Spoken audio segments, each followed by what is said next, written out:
dude. No, they're not. That's sarcastic. I'm being sarcastic. Since day one, I've been talking about how it is not in Russia's best interest to invade Ukraine, and therefore they most likely will not invade Ukraine. Obviously, I can't see the fucking future. I don't know what Putin is thinking at any given moment, but he's not a fucking psychopath. I mean, he's bloodthirsty, he's violent, he's an autocrat, but he's not going to go and like actually fucking do something that his economy is incapable of handling. So that was part of the reason why I said time and time again that America was warmongering. Here, I'll put a /S on it. America's warmongering. America's being ridiculous. The UK's being ridiculous. This is hurting Ukrainians more over and over again. And I was fucking right. I was right. So that's the first story that we're going to talk about today. They were saying that Russia was going to invade Ukraine, right? They kept saying it. The American government kept saying it. NATO NATO countries were kind of pumping that up a little bit, except for France and except for France and except for Germany. Ukrainians just want attention. No, that's not.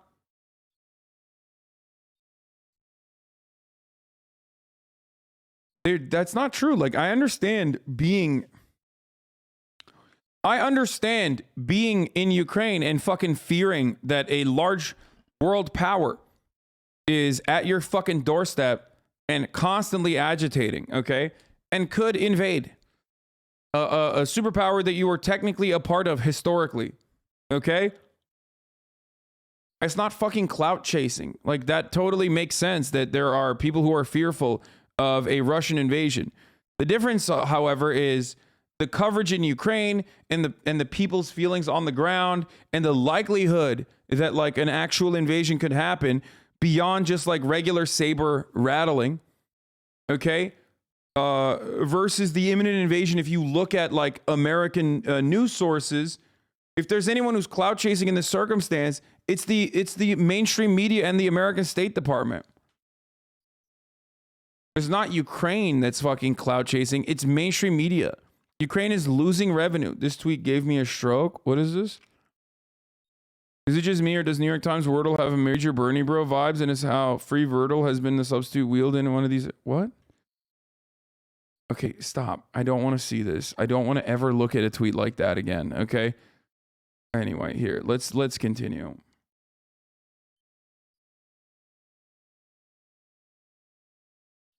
Let's begin, though, overseas with new assurances from Russia about diffusing the situation in Ukraine, assurances that have been met with skepticism in this country and other NATO nations. So,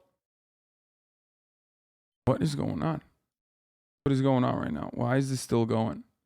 So, if you were to watch mainstream media, fucking media, you would be under the assumption that, where is this coming from? Where is this video coming? Oh, this is where it's coming from. Okay. If you were watching mainstream media, you'd be under the assumption that like today's the day that Russia is invading Ukraine.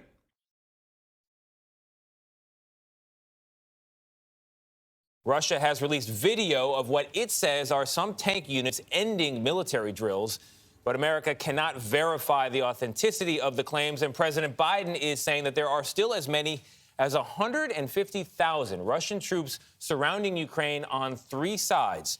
Weijia Zhang is at the White House for us. Weijia, good morning to you. The president seemed to make the case yesterday that Americans are going to feel what happens in Ukraine.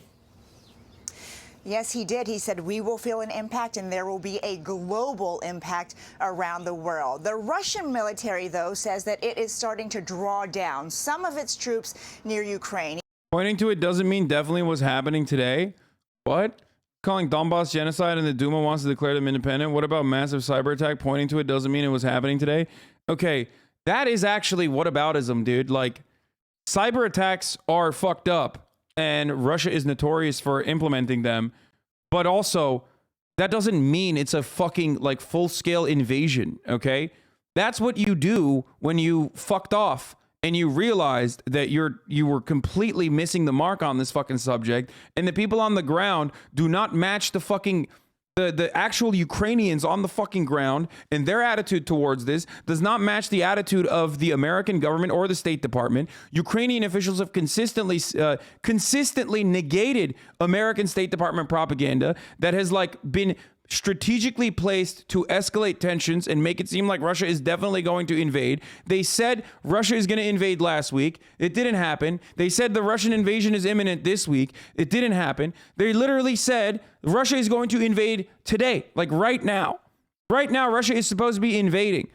You can't turn around and go from full-scale fucking boots-on-the-ground military invasion with 120,000 troops that Russia has like placed upon strategic corners of Ukraine to chokehold it, okay, to, oh, they did cyber attacks. They've been saying this for months, and I've been telling you that it's not going to happen for months because Russia does not have the power to actually undergo this kind of full-scale invasion of Ukraine. Russia would not be able to deal with an Afghanistan at its fucking doorstep, okay? This is a country with 44 million individuals, okay? Just because Russia has superior military power to the Ukrainian military and more units and more numbers, obviously, doesn't change the reality that you can't fucking invade a country where and deal with a counterinsurgency movement not a counterinsurgency movement, sorry, with a insurgent urban warfare over the course of like many fucking years. Okay, you just can't do that. It would destroy the Russian economy.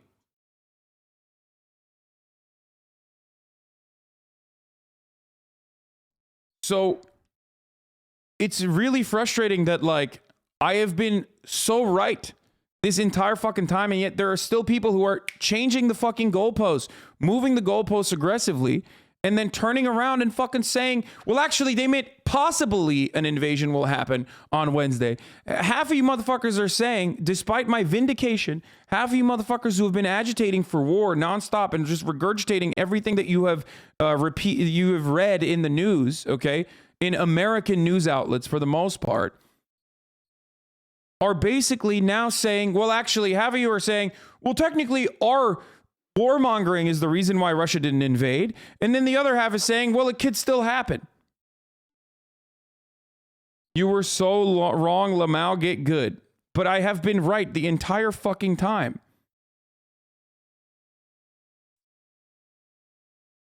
It's so strange that people who, like, operate under the assumption that, like, realpolitik is the only way to do realpolitik analysis, like foreign policy analysis, is by just regurgitating what the State Department is pumping out through the airwaves.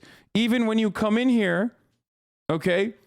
Even when you come in here and you see what I have talked about over and over and over again, and I've shown you that the media has been wrong on so many different fronts. And then you turn around and you go, oh, well, technically, well, the Russian media is doing propaganda too. Of course they are. Of course they are. The difference is I'm not Russian. The difference is it's not my country. I can't have any say in what's going on, which is precisely why I always say, look, I fucking stopped the Ukrainian invasion when I told Vladimir Putin not to invade Ukraine. Ukraine's stun lock is nearing house levels. It doesn't matter. It's very informative, okay?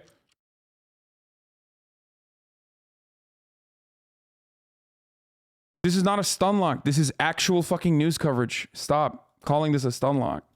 And even sending them back to their home. Not only is this contemporary news coverage,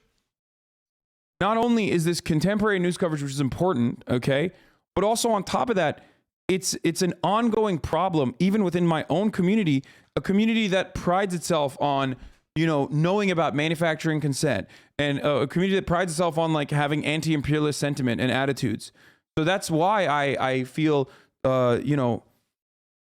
extra careful and extra stubborn on this, because this is a main fucking problem for me.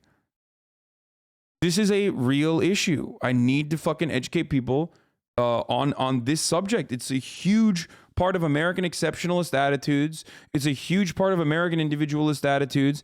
And This is a community full of individuals who literally look to the past and recognize that at every hour, at the top of every hour, there's a 6-second ad break. Okay? Time and time again, you've seen that I've run an ad at the top of every hour. Okay? And if you no longer want to see those ads, you know, all you need to do is subscribe. You could do that for $5. You could do that for free. You know, this is the way to have an ad-free broadcasting experience.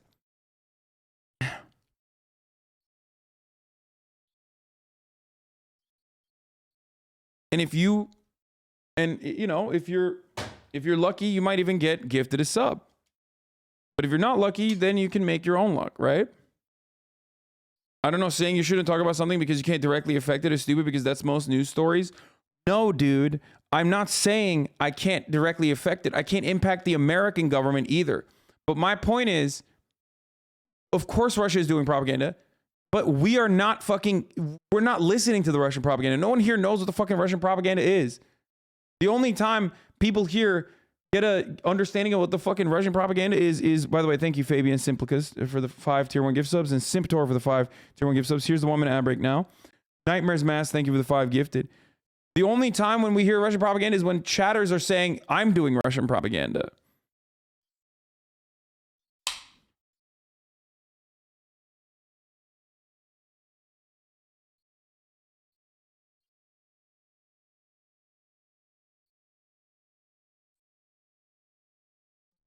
When there's no Russian World War II style invasion, Biden can say it's all because of this. He scared Putin into submission. Red meat for the Acela corridor freaks.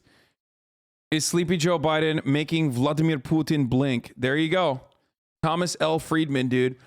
No man has ever had such an adequate and appropriate fucking middle name. Thomas L. Friedman. A man who has been in a permanent state of receiving L's. So much so that he received an L on his fucking name, dude. Hold on, I think. 1 second. I'll be back in 1 second. Bases, but that number we're gonna get to that in a second. Hold up. 150,000 Russian troops is the highest one we have heard yet, and President Biden says they remain in a threatening position. We should give the diplomacy every chance to succeed. President Biden promised to do what he could to prevent a war, something Vladimir Putin claimed he does not want during a meeting in Moscow with the German chancellor. The Russian leader said de-escalation is possible with the negotiation process through peaceful means, but Mr. Biden is not convinced. An invasion remains distinctly possible. Defense Secretary Lloyd Austin is in the region, meeting with leaders in nearby Poland, Lithuania, and Belgium. The president revealed there are now more than 150,000 troops surrounding Ukraine, up from 130,000 a few days ago. I've been clear that if Russia targets Americans in Ukraine, we will respond forcefully. President Biden committed to securing NATO's eastern flank, but he vowed not to send American forces to fight in Ukraine, insisting the administration is ready to implement a devastating sanctions package. And Senate lawmakers say they are prepared to support those sanctions if Putin further escalates. The Democrats think you should do a sanctions bill announcing in advance what you would do if there was an invasion.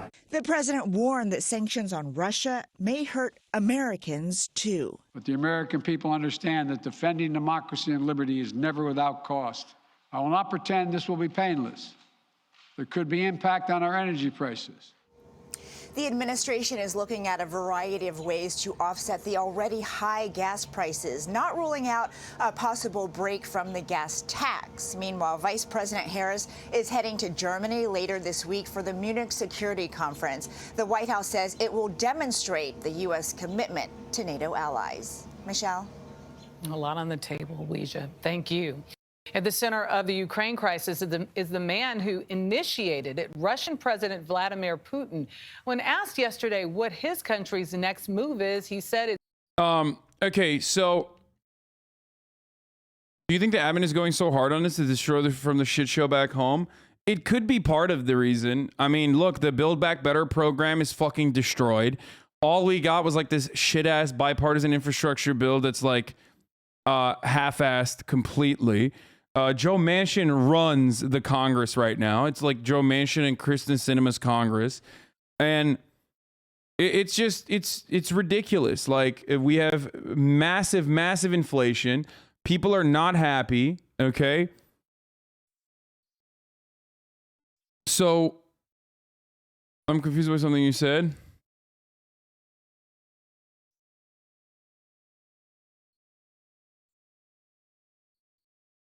I'm confused by something you said on yesterday's stream. Why did you say Russia had a historic claim?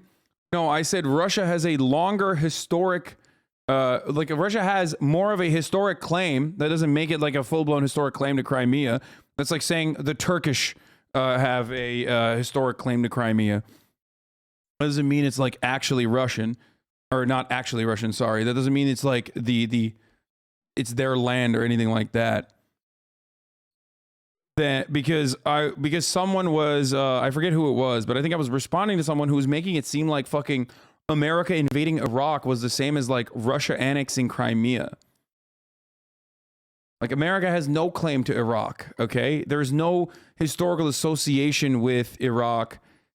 It doesn't fucking matter. Like that's bullshit.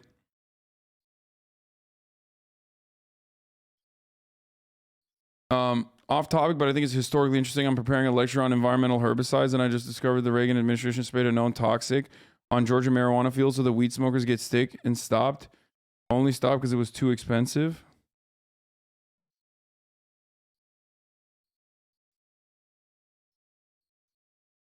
Every EU4 player knows that some claims are permanent.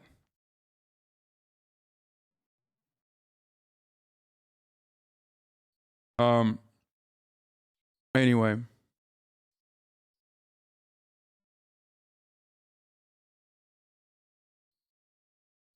$10 p.m. in Ukraine. Russia still has time. Yeah. They have historic ties to it. This admin just uses reverse. Oh, dude, Moldovan Mama Liga is back, dude. My favorite fucking schizo poster who only talks about Russia. This admin just uses reverse psychology on Putin. They push for war, making Putin want less since it's promoted by the US, which he always says is lying. Oh my God. This guy literally kept saying war in Russia or war in Ukraine is imminent. A 28-month schizo poster who's only talked about Russia. Okay? He kept saying war was imminent, and now he's saying it's they're doing reverse psychology. Incredible. Brilliant. Fucking awesome, dude. You will never recognize. You will never recognize that you are just in the wrong. This is never, you can never say, hey, it's time to maybe reconsider my stance. It's time to maybe fucking, I don't know, look at how horny I was for an invasion that was not imminent. Instead of analyzing the material realities of Russia, okay, contemporary Russia and contemporary Ukraine, instead of analyzing the complicated intertwined trade relationships that Russia has with NATO countries, supplying them with power, instead of looking at any of that Hasan has been talking about for the past 2 months now, okay, I have just said Russia is going to invade no matter what. Russia's going to invade no matter what. And now that it's not happening, well, then maybe it could still happen. But also, if it's not happening, it's because America did reverse psychology. And for the record, like, I do find that to be, at the very least, I do find that to be an entertaining counter, because America is basically just saying like, oh yeah, we stopped them by saying we're going to fucking bring NATO into the equation, when the original reason for why the military exercises have continued and the show of forces continued is because they said they were going to bring Ukraine into NATO.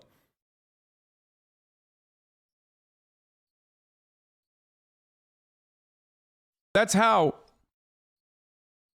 for the record, that's how you get to a point where you can never be at fault. You can never be at fault. You can never be wrong. Doesn't matter what the consequences are on the ground for the Ukrainian people. Okay? You can just take credit for stopping the Russian invasion when no invasion was going to happen. It's, quote, according to the plan. Holly Williams is in Kyiv, where Ukrainians are anxious to know what that means. Holly, good morning.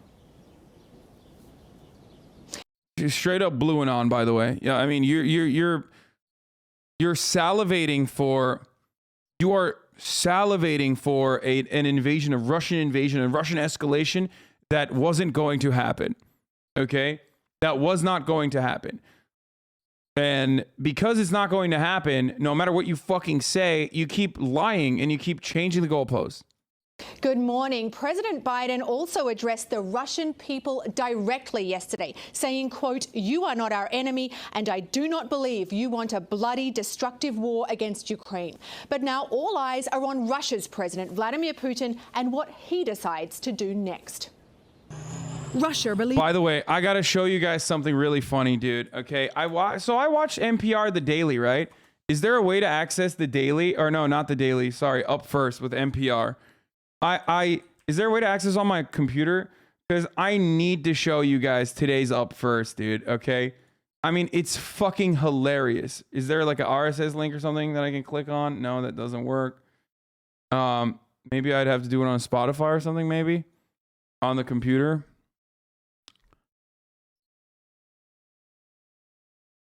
You realize if Ukraine joins NATO, there will literally be no buffer zone. Moscow will only be a 2 to 3 hour drive from NATO. I do realize that, and I understand why Russia does not want Ukraine to be a part of NATO. I literally am saying I don't want that to happen. Okay.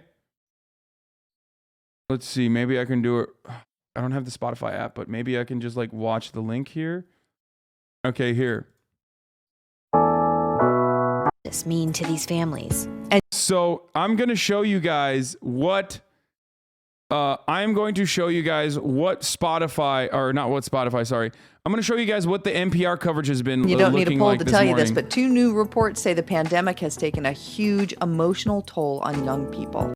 Across different incomes, different political stripes. What can schools and lawmakers... Did John Malkovich. Last weeks and days, we are. Okay, come on.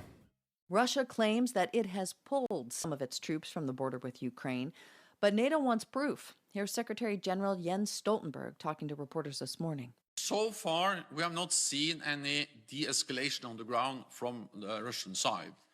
Over the last weeks and days, we have seen the opposite, a continued military buildup. NATO defense ministers are meeting today and tomorrow to discuss the next steps. Yesterday, President Biden warned an invasion is still possible. He urged continued diplomacy while saying again that he will not be sending U.S. service members to fight in Ukraine. With us to discuss the latest developments in Ukraine, NPR's Frank Langfitt. Frank, thanks for being here. Hey, good morning, Rachel. So U.S. intelligence had warned that Russia could launch an invasion today. That has not happened. What has been the reaction on the streets of Kyiv, where you've been? Watch this coverage. This is perhaps the funniest coverage I have ever fucking heard, okay? Listen to the guy on the ground being like, here. Yeah, Rachel, it was interesting. I thought people would be much more relieved, but I would say there was sort of a surreal calm on the streets. Most people here have not believed Russia will launch a mass invasion. They simply think it's too costly to Vladimir Putin. It would also be kind of hard to get your head around. They must be listening to the Russian propaganda, i.e. the HasanAbi broadcast. I guess I literally have access to the entirety of Kiev. Everyone in Kiev is listening to me, I think, instead of, NPR and the New York Times. That must be the reason why they're not panicking. That's so strange. How foolish of them not to panic. And you've been to this city. It's 3 million people. So the idea of going into Kyiv is would be extraordinary militarily. And today, I think for a lot of people. Damn, those talking points seem directly out of my mouth almost. Wow. That's crazy. You know how wrong I am, right? You know how fucking wrong I am all the time about this sort of stuff. I wonder if, I wonder if we'll actually fucking arrive at this conclusion where it's like, I don't know, maybe the reason why the Ukrainians on the ground that are being covered by NPR. So this is the sentiment on the ground because they have no fucking interest in like making it seem like the Ukrainians are not in a state of panic, considering their fucking coverage and considering their purpose as a propaganda mouthpiece for the State Department. The fact that this is on NPR means this is definitely the overwhelming attitude in Ukraine. Okay? Not panicking, does not believe an invasion is likely to happen. Dog, are you fucking stupid? I mean, yes, you are stupid, actually. You are stupid if you think that way. Because if an invasion is imminent, that would mean people are panicking. People are trying to pull money out of banks. People are trying to fucking get out of the cities. There's traffic jams. That's what happens. That's what happens in movies. That's what happens in real life. Why would you not want to fucking escape if you thought that the Russian forces were coming? People that I talked to, they sort of felt like this was just another day in a long-running battle with Russia, going back to the time in 2014 when Russia seized Crimea. They've been under a lot of pressure, and they kind of take it a day at a time. Right. So does that mean that people made any kind of actual preparations for a potential invasion, or not really? I don't think they did. I mean, I think I made more preparations myself than most people in this city. We did not see panic, no bank. Wait, what? You mean to tell me that the NPR guy who's like living in fucking Ukraine is done more of a panicky fucking exit strategy than the Ukrainians that are living in Ukraine? That's fucking crazy, dude. That's wild. Russians already invaded Ukraine stealthily and are spreading propaganda from Ukraine. Yeah. I'm in Belarus, close to the border to Ukraine. Everyone here is laughing at the idea as well that Russia would invade. It's just so fucking stupid. It's so fucking insane. And I don't believe that people are going to see it for what it actually is at this stage. It's like, it's impossible for people to see it at this stage where they're like, where if you haven't recognized that you've been duped, by mainstream media this entire fucking time, then I don't know what to tell you. You've been propagandized to such a degree that it's impossible for you to look at the situation adequately. Runs. There were no long lines of cars trying to get out of the city. I talked to one dishwasher who works at a restaurant here. She planned, if there was an attack, to go back to the family farm quite a ways from here. Reporting equals duped, apparently. No, this reporting is entirely different than taking an anonymous source from the State Department and reporting on what they're saying without any sort of vetting, without any sort of fucking additional work done. Okay. If you take a State Department propagandist, a PR person whose sole purpose is to fucking lie to the public and try to get the public to go along with whatever the American attitude is, whatever the American government sentiment is, and try to manufacture consent that way, okay, then yes, you're being duped. You're being duped because you think that that's objective reporting. If you look at the Reuters article that we looked at recently about blood banks, for example, the Reuters article is just doing reporting, right? You can just do reporting by covering what the American government is saying and then match it up against what the Ukrainian government is saying or what the Russian government is saying. And the Ukrainian government's like, that's not true. That's not happening. The American government, though, is saying, no, it is true. There are blood banks happening. And then if the Reuters article covers that as blood banks moving up to the border, says the American government, and buries the lead where the Ukrainian government is saying that's not happening, and basically doesn't even mention that as the heart of the article, then yes, you have basically created a feedback loop, a perfectly shut feedback loop. You have falsified information. You have led people astray. Okay? And you have led a lot of people, like people in my chat, astray. And I say this as someone who has the background. I say this as someone who's been covering news and also doing media analysis for a very long time. And I when I talk about it from a historic perspective, you understand it. But when I talk about it in contemporary society, it's very difficult for you to shake the American propaganda and American exceptionalist attitudes. Okay? I don't know how much more I can show you. Like, I don't know how much more I can show you other than, like, the people on the ground say that it's not happening. The people on, like, but, you know, you just want to look at other bread tubers or whatever the fuck that are just repeating what they're seeing on MSNBC with, like, a little bit more, with a touch more, like, I don't know, sensationalism.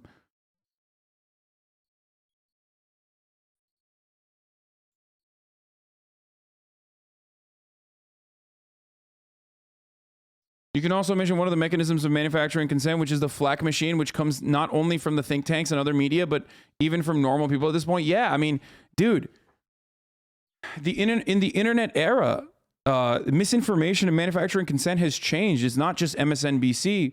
It's people who are willingly ready and able to operate as propaganda mouthpieces for the blob, the foreign policy blob. People who do this diligently and repeatedly and relentlessly. Everyone is a fucking propagandist. I'm a propagandist. No bread tubers saying we go into war. No, dude. They don't have to say we're going to fucking war. But if you do not recognize that, like, Russia is not going to fucking invade Ukraine, and that Russia's demands on not allowing Ukraine to be a part of NATO, so there's a buffer zone between NATO states and Russia, is a desire that is understandable, okay?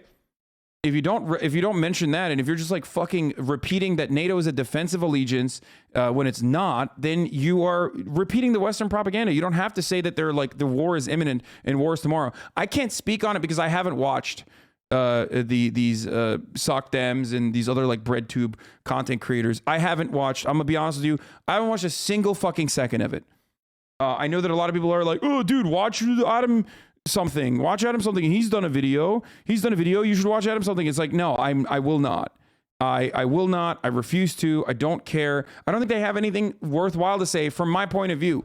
You might think that that's like, bullshit or whatever. And I know that you love them and you want to watch them. And they usually do have some good ideas on other things that we agree on. But this is not one of them. And it's always been this way. It's been bad, Hasan. It's why literally everyone says you are wrong on foreign policy. That's the craziest part about it, is that people say I'm wrong on foreign policy while I'm like, I mean, the events that are happening in front of your eyes are reinforcing that I am right on foreign policy. It's like if everybody listened to fucking David Pacman after Bolivia, okay, and thought, no, the Bolivian situation was not a coup. And then they didn't recognize that, like, no, they were misinformed in that situation.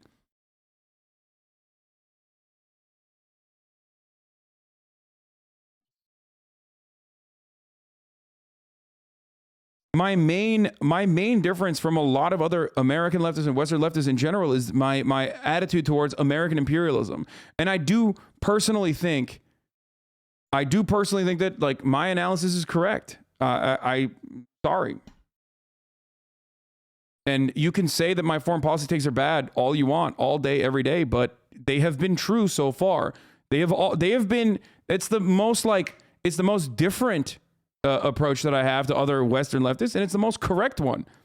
About 3-hour drive and hide in the basement of an old church, but she didn't make that much money, so she didn't really have that much money to take out of the bank to fund her own evacuation. And I think, to be honest, Rachel, and I'm sure you found this when you were here reporting, people are exhausted. They feel they've been under threat from Russia for a long, long time, and they're only really going to react to big things that they see with their own eyes. Right. And just because there are these reports that Russia has moved troops, they say it's just the end of exercises. The U.S. and NATO are still saying, even if it doesn't happen today, it could still happen. I mean, is that registering, or is there just a desire to just live one's life a day at a time and block out the noise? Yeah, and I also think that Ukrainians don't feel like they have any control over this anyway. There are still 150,000 Russian troops. Nobody around here thinks this standoff is over at all. And I think if most troops were to head back to the barracks, then I think people here would begin to exhale. Right. But they've been through a lot. It's your most American lefty bias take, and you refuse to even consider the POV of former Eastern Bloc countries. So again, I love that fucking take. I think that's wonderful, because who do you think has a more unique take? The most American lefty biased person, like the overwhelming majority of the American lefties, are literally fucking pro-NATO, and they are repeating MSNBC talking points alongside yourself. Okay? I get the fear and frustration that post-Soviet Eastern Bloc countries have, okay, about a Russian expansionist policy, okay? I talked about it.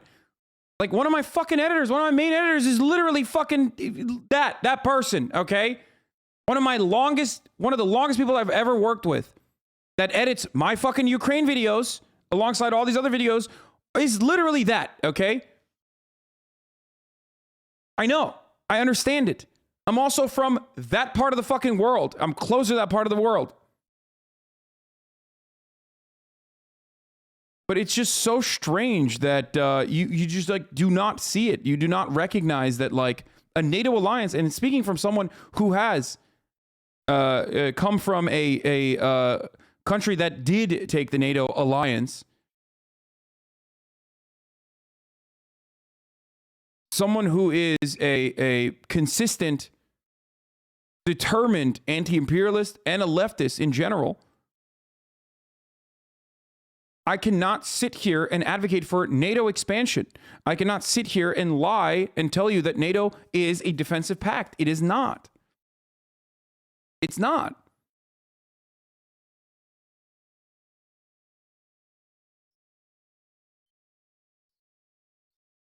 Are people saying you have bad foreign policy takes just baiting you, or are they just coming from Twitter or something? Lol, as long as I watched you, you're almost always on point. I respect how steadfast you are when everyone else is screaming at you in opposition. Yeah, dude. No, people love saying I'm fucking based when I'm talking about like how Iran should have nukes, okay, to defend itself, or whatever the fuck, or like America deserved 9/11 and shit like that. But then when it comes to, you know, talking about America deserved 9/11, like the background of that information, and then using that to explain to you like contemporary politics, like current ongoing foreign policy decisions that the American government is making that are nearly identical to fucking arming and trying to legitimize like hyper-reactionary forces within a hyper-reactionary paramilitary forces within a country that should not have that level of influence and that's precisely what America is doing historically and is doing in this circumstance as well. When I mention that, you're like, oh, that's a terrible foreign policy position. You should just repeat State Department propaganda like everyone else is. Okay?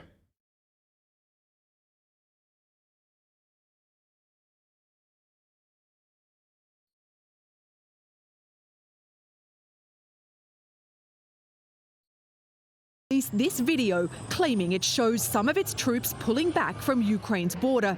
But even if it can be verified, massive Russian military drills are ongoing in Belarus, on Ukraine's northern border, and on the Black Sea just to the south.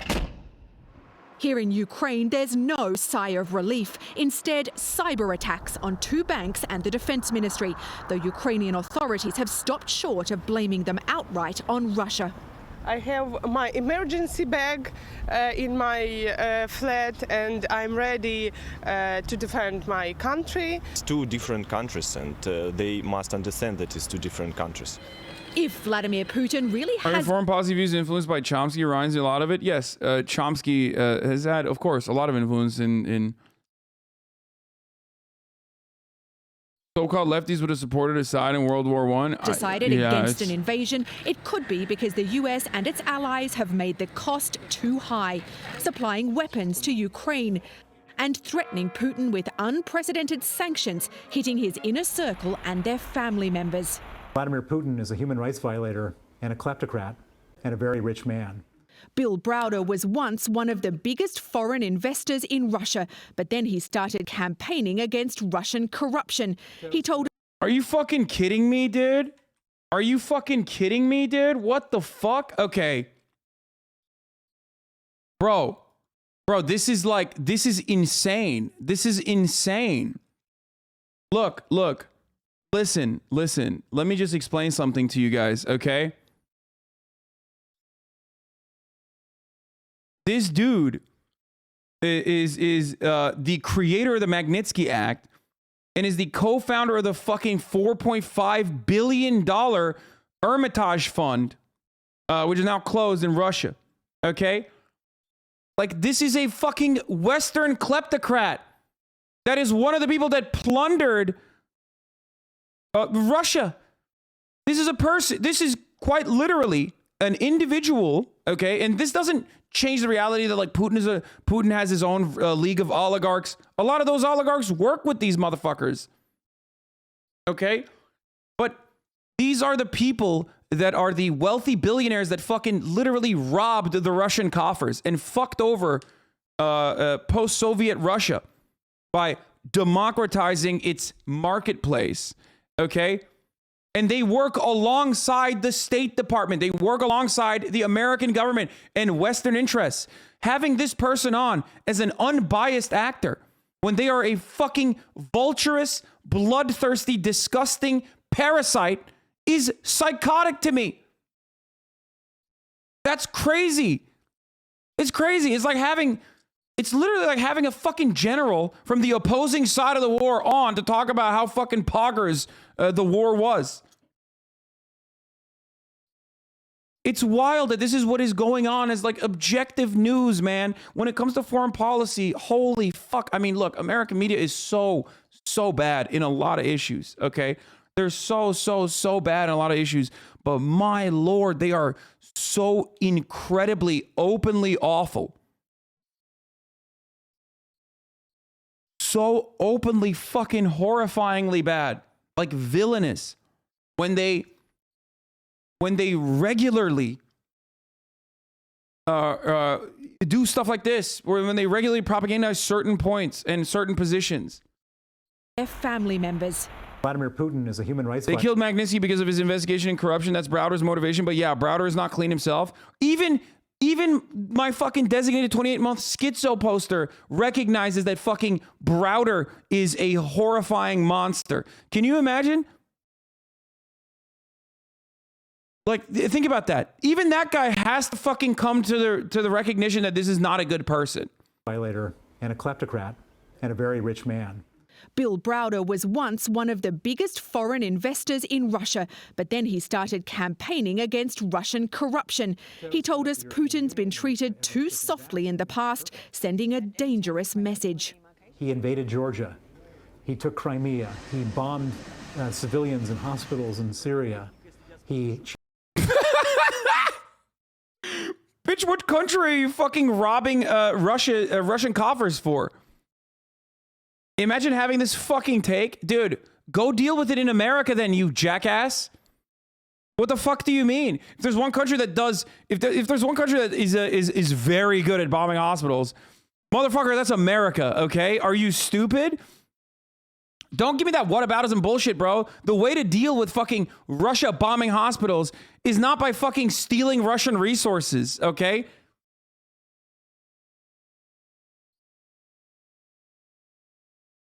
Like, what the fuck is that? It's like, oh no, only we get to do that, bro. Only we get to do that. That's crazy. Cheated in the Olympics. From his standpoint, he's gotten away with everything. He cheated. He cheated in the Olympics. Get the fuck out of here, dude. Unless we can actually prove to him that we're serious, he'll think he can get away with it again. Belarus claims all Russian forces will leave its territory once those military exercises end this weekend. We'll see if that happens. And yesterday, Russia again dismissed fears of an invasion as, quote, Western war propaganda. Nate. It's true, by the way. It's literally fucking true. It is Western warmongering propaganda. Okay? It's Western warmongering propaganda. This bald bitch benefited from the corruption and turned on the Russian government once he got his bag. Get the fuck out of there with this shit. That man's a kleptocrat himself. Exactly. Exactly.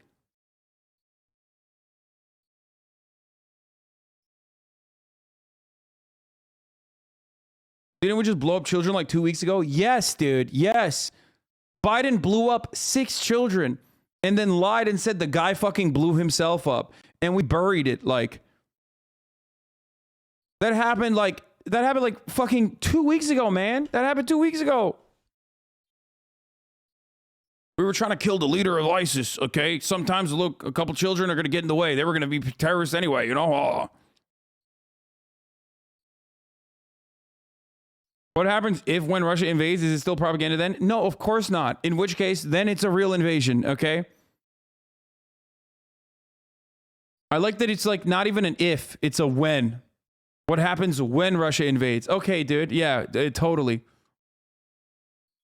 And then people constantly bring back Crimea up and like, they just, I've covered it too many times, man. I covered that fucking part of the conversation so many fucking times. I have multiple videos on the subject. Please go watch them instead of coming in here. You already... Listen to me. It's very obvious that you are coming in here with knowledge that you have gained by watching other YouTube essayists, okay?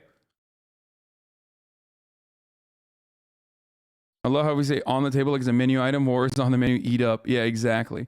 So if that's the point, then go watch my videos too. And then you'll get a better understanding of where I'm coming from. Okay? What do you want? The fuck do you want? It's just like you go and watch one side and then you come in here and you think I'm fucking going to have to repeat the same things over and over again. Dude, nothing you say is even controversial from a socialist perspective. Your audience is just too brain rotten. I know. Just go watch it. Joined now by Secretary of State Antony Blinken for the latest on the crisis with Russia over Ukraine. Mr. Secretary, thank you for joining us again this morning. The Russians said again this morning that they're continuing to pull back troops from the border. Yesterday, the president said he was skeptical about that. Are you seeing any evidence that this is being done in a real and significant way? We're not. And unfortunately, there's a difference between what Russia says and what it does. And what we're seeing is no... And then there's also a difference between what we say Russia is saying and doing and what Russia is actually doing, which is why maybe we should, like, I don't know, treat another fucking foreign country, like an independent foreign nation, as an independent foreign nation, rather than a fucking, lifeless husk out there, like an alien figure out there that we can just like fucking ascribe values and motivations to regularly in an effort to do warmongering propaganda. But hey, fuck it. We've been wrong this entire time. My organization, as the Secretary of State, has been wrong the entire fucking time so far. But it doesn't matter, because even if we were wrong, we were actually wrong deliberately so we could stop Russia from being violent, okay? And they were going to, and then they stopped. Their blood, Russia is led by a crazy, bloodthirsty maniac who will not call into consideration his material conditions before waging all-out war. And he's going to do fucking World War III. But also, he stopped when we scared him. We didn't do anything extra. War is inevitable, but also simultaneously that inevitable war has been stopped by us. And maybe war was never inevitable. Maybe you think war was inevitable because you live here and all you see are mainstream media sources that are greedy as fuck, that get directly funded by the military-industrial complex, that operate as a mouthpiece for the State Department. Maybe that's the reason why you thought war was inevitable, because, hey, kind of like that age-old story of the guy selling anti-elephant spray in town. You're living in Iowa, and some guy is selling you spray to put on your house. It's anti-elephant spray, so the elephants don't attack your house. You say, wait a minute, I'm in Iowa. Why do I need anti-elephant spray? And he says, do you see any elephants around? That must mean the spray is working. Okay?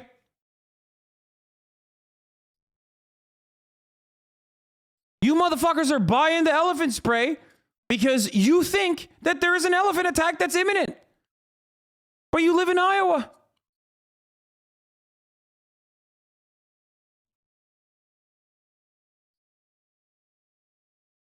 Meaningful pullback. On the contrary, we continue to see forces, especially forces that would be in the vanguard of any renewed aggression against Ukraine, continuing to be at the border, to mass at the border.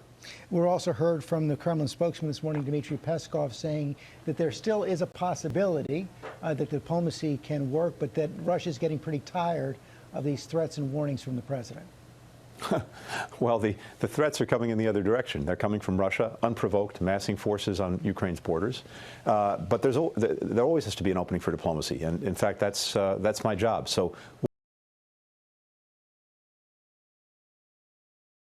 we'll pursue that. And as the president said yesterday, we're prepared either way. We're prepared if Russia's ready to actually engage in meaningful diplomacy that would strengthen everyone's security in Europe. We're also prepared if they choose to renew aggression against Ukraine. The choice is really President Putin's. Explain the circus and local zoos, brainiac. Well, there are elephants in zoos, Hasan. Typical lefty, always spreading misinformation. That's kind of fucked up. Elephant attacks are really common, actually, as a matter of fact. Here, The American government tells me elephant attacks are happening all around.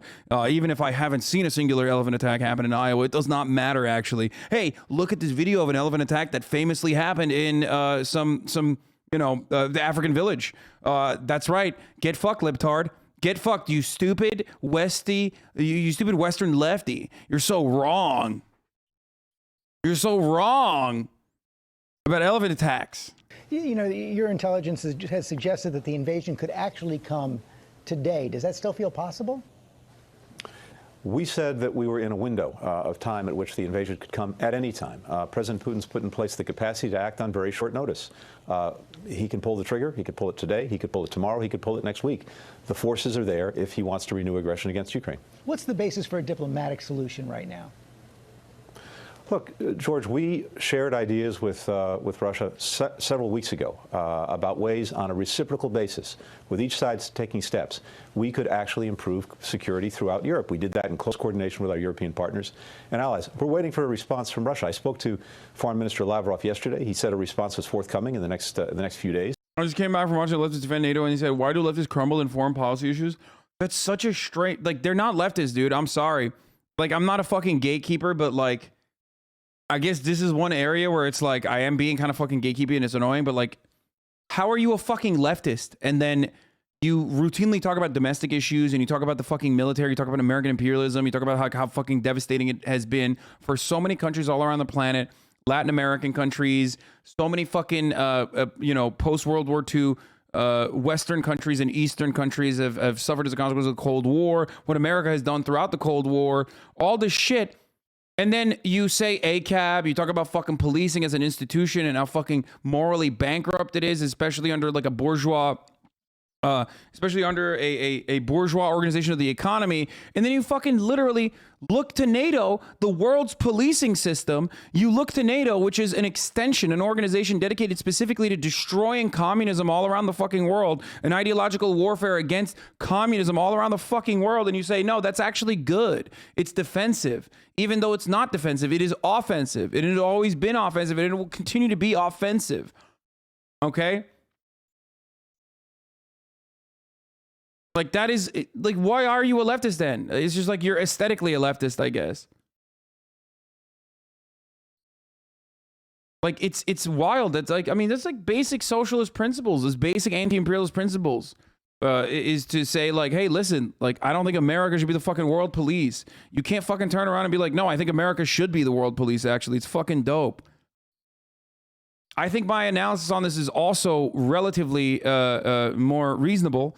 I'm not like a major advocate for, you know, anyone who's America's enemy that is automatically good. Like, they're not good. They're fucking countries. That's what hegemonic powers do. They do hegemonic power shit, and it's awful and it's brutal and it sucks and it's morally bankrupt. Okay? Straight up, it's the truth. But I also do think in a balance. I believe in a balance. And I feel like America has been the world police for far too fucking long. And everything that it has done in that effort to maintain its hegemonic power and its status as the world police has been brutal and violent and awful. And I think that there needs to be a little bit better of a balance struck. Okay? And if that means like more regional sovereignty for regional leaders, then so be it. But holy fuck, dude, it is completely unacceptable.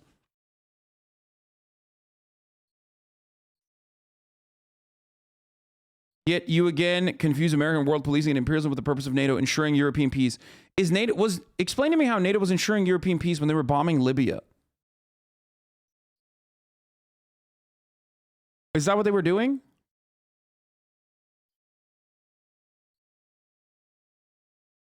Explain how NATO was ensuring European peace when they were facilitating the invasion of Afghanistan.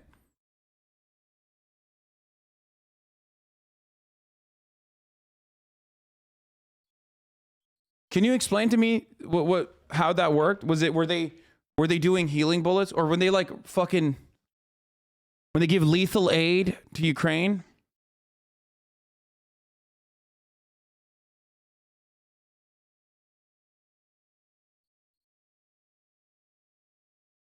Wait, what? And it was backed by Russia? Dude, you are a fucking psycho, dude.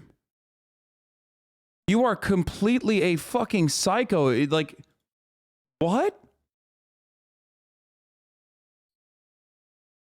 Afghanistan was backed by Russia?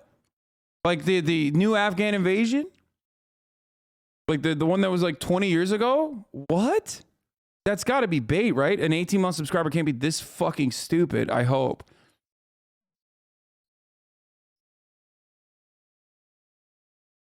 Libya. Russia made NATO bomb Libya.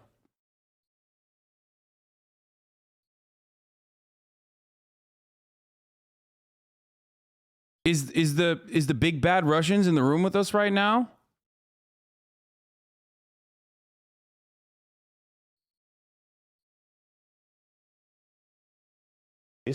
I hope it comes. We'll take a hard look at it, and then we'll see where we go from there.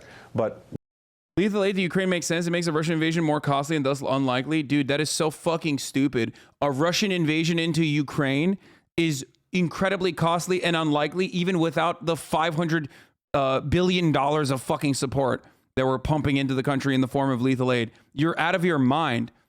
Russia cannot handle an insurgent war in an urban landscape, especially when it's in its own fucking backyard. You are insane. we remain committed to seeing if we can find a diplomatic resolution. It's the right thing to do. It's the responsible thing to do. It would avert a war. But again, it really is President Putin's choice to make. And again, what we're seeing on the border remains deeply, deeply concerning. It appears from some of the comments from American officials over the last several days that you're concerned that President Zelensky of the Ukraine is not taking this threat seriously enough. Is that true? Oh, no, I think President Zelensky is taking it very seriously. He's trying to maintain calm. He doesn't want his people to panic. That's the right thing to do. But I think the Ukrainians are taking it very, very seriously. And of course, if there is renewed aggression by Russia, the consequences would be terrible, and first and foremost, terrible for the Ukrainian people. So he recognizes that. We have been supporting Ukraine. We provided more defensive assistance to Ukraine last year than we did in any previous year. Just the other. Dude, they aren't going to carpet bomb Ukraine. Let's not exaggerate. Wait, I never said that they were going to carpet bomb Ukraine. That would be fucking psychotic, okay? If there is a fucking function that has historically carpet bombed areas, that's not going to be the Russian forces. It's going to be fucking, you know, American imperialist forces. If we're talking about a fucking a country that is more likely to carpet bomb civilian territory, it's not Russia, okay? It's America, motherfucker.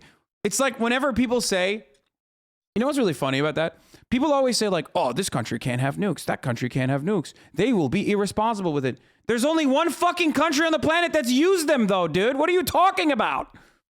We did it. We used them. And then we turn around and we're like, what if someone else uses them, dude?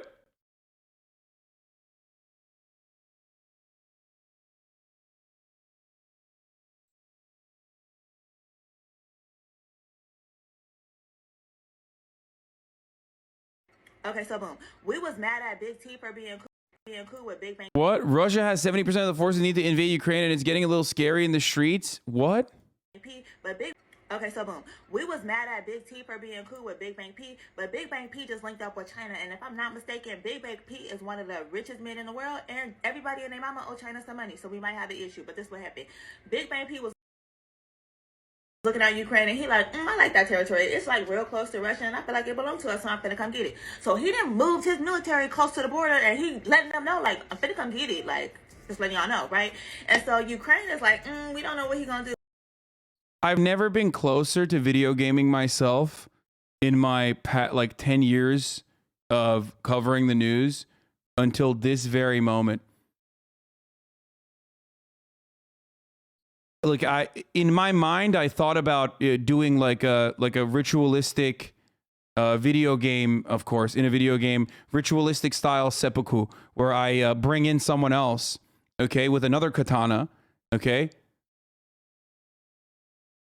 where they stand behind me like this, okay, with their fucking katana in their hand, and then I personally use my shorter knife to just stab myself in the abdomen and slowly but surely, in a gruesome and very painful way, move that knife from the left side to the right and to finally have the person behind me in the video game cut my fucking head off.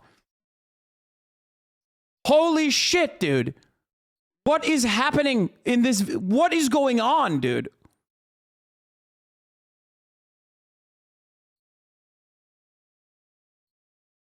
This is the worst thing that I've ever fucking seen in my entire life. I would vote for Donald Trump if he ran on fucking abolishing TikTok.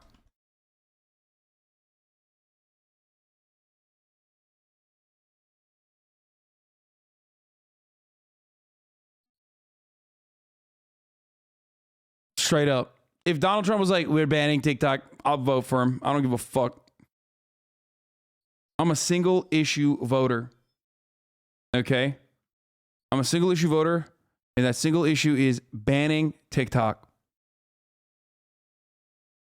So they got their military out there teaching their citizens how to do Taibo just in case they got to defend themselves. But some of the citizens, they like, you know what? You know, Big Bang P, he is kind of crazy, but he ain't finna bust a grape. And if he do bust a grape, guess what? America gonna come over here and help us. But my whole thing is like, I don't know if y'all forgot what happened in Afghanistan. This is so incredibly frustrating that, like, you have like a 30-year-old woman like doing fucking Zoomer speak to fucking appeal to like doing Zoomer speak agitprop, dude. What the fuck?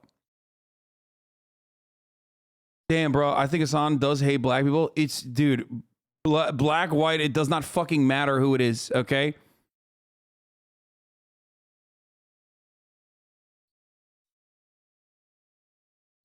Jesus Christ, dude. Oh, Jesus fucking Christ. Oh my God. Oh my fucking God.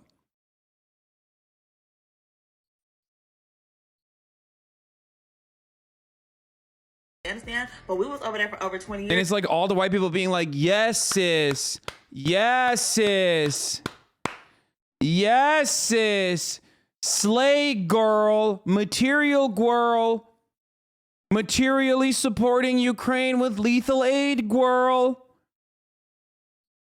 Not Zoomer speak, but what she's saying is wrong. I mean, look, it's just not just Zoomer speak. It's like AAVE slash Zoomer speak. It's like Zoomer AAVE. Okay? But is her take wrong, though? Yes, it's like fucking yes.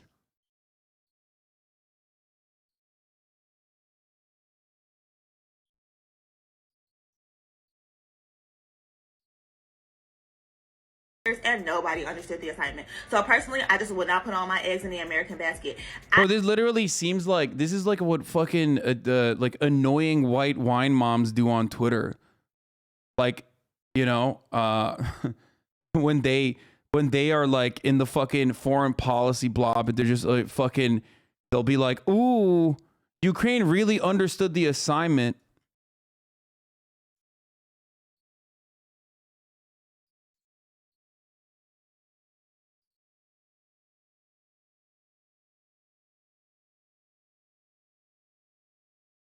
Wait a minute.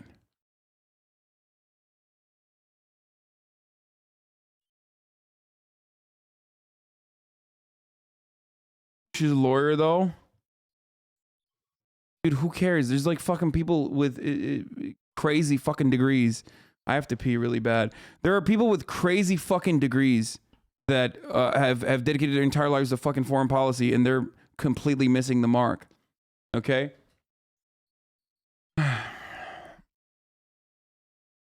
The explainer we needed, literally where you're doing my world history class, me watching CNN, what, me watching you bet, got it. Standing ovation, slow clap, thunderous applause. Going on, this is so fucking cringe. Okay, I'm gonna unpause and I'm gonna give this a second. I'm gonna give this a second shot. Okay. It is so maximum cringe that it was hard for me to comprehend what was going on. Let's watch this one more time, okay? I want to see what she's saying.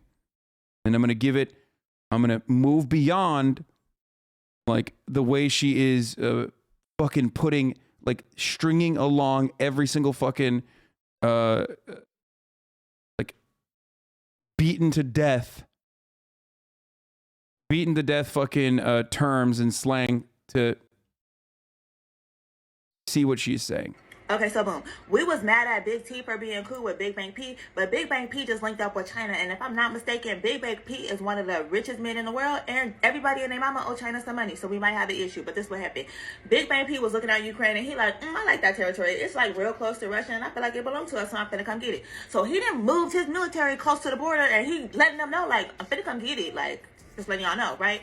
And so Ukraine is like, I mean, no, I don't agree with any of this so far. So she's wrong thus far. I didn't misunderstand it. She's saying that Donald Trump was friends with Putin, and that that's the reason why we kind of hate Putin, and that Vladimir Putin linked up with China and then moved his military to the fucking border of Ukraine to go and take over Ukraine, or to say, I'm gonna go get Ukraine if I want to. I'm a big bad military. it's like, we don't know what he's gonna do. So they got their military out there teaching their citizens how to do Taibo just in case they got. And that the Ukrainian military is teaching citizens Taibo, you know, educating their citizens on how to properly defend themselves from the top of the hour ad break, which is coming at the top of every hour for 60 seconds. And if you no longer want to see those ads, all you need to do is subscribe. And that you can subscribe for $5 or you can subscribe for free. And you don't even have to be a part of the fucking Nazi Azov battalion to be able to avoid the top of the hour ad break. You know what I mean? You can just do it as an average, regular, normie citizen, right? Because at the top of the hour, there's a 6-second ad break no matter what's happening. Guys, calling Putin Big Bang P is Zoomer speak, not AAV, you dumbasses. Yeah, I know. But like, it doesn't matter because we have a lot of fucking... One, we have a lot of sensitive people in this chat. A lot of sensitive white Zoomers in the chat. So automatically, if I fucking, criticize someone... or if I even talk about like Zoomer slang or AAVE, it's like, oh, I'm being racist. So I know. I am #misogynor. I'm a bad person. I'm racist. I know. We already went through that, okay? We already went through that. 1 minute ad break is what you're going to go through now. Unless subscribe, or if you get lucky, you can maybe avoid the ads by getting gifted a sub. Here's the 1 minute ad break now.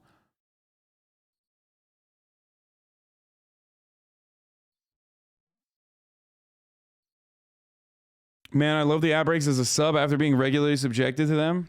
Yeah. Gotta defend themselves. But some of the citizens, they like, you know what? Big Bang P, he is kind of crazy, but he ain't finna bust a grape. And if he do bust a grape...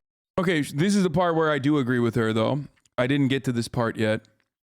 In the other video, when I paused it and was fucking, had my brain leaking out of my ear and my nose and my eyeballs. But she's saying that some people in Ukraine don't actually think that Russia is going to invade. Great, guess what? America gonna come over here and help us. But my whole thing is like, I don't know if y'all forgot what happened in Afghanistan, but we was over there for over 20 years and nobody understood the assignment. So personally, I just would not put all my eggs in the American basket.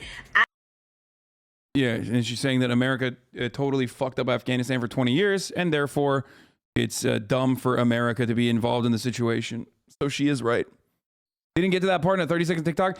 Yes. Because I didn't get to that part in a 30-second TikTok because I fucking paused too much. Shut up.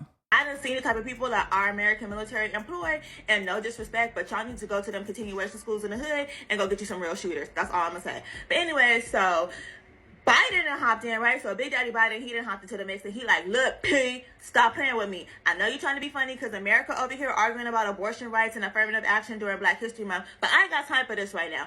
So if you pull up over there, it's gonna be some smoke. And you're gonna get sanctions. I'm sending you a whole receipt. Like, you're gonna have to pay this bill. And P is like, bruh, let me tell you something. By the look of the inflation in America and y'all homelessness problem y'all got over there, y'all need this money. So go ahead and send me the bill, bruh. I'll pay it in cash. And so at this point, it's out of our hands. Okay, so boom. We was mad at it was actually low-key not as bad as I thought it was. In the beginning, I just heard like the fucking, Big Bang P's trying to, invade Ukraine or whatever, and I lost it. It's still cringe, but it's not as bad. Her analysis is not as bad as I thought it was. It's literally better than, and this is a low bar to fucking get over, but it's better than MSNBC. It's still kind of, nonsensical, but still better than fucking MSNBC. Even when you mention the Afghanistan, okay? Even when you mention Afghanistan, magically you are better overall than the majority of mainstream media, which will never mention Afghanistan and will never make that comparison. So, yeah, because you never watch shit all the way before you start shitting on it. Oh, shut the fuck up, bitch. I just watched it and and I'm saying I was wrong. Like, what do you want? I'm in the process of saying I was wrong.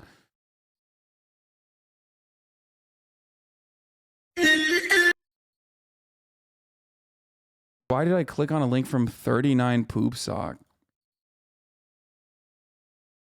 I'm such an idiot, dude.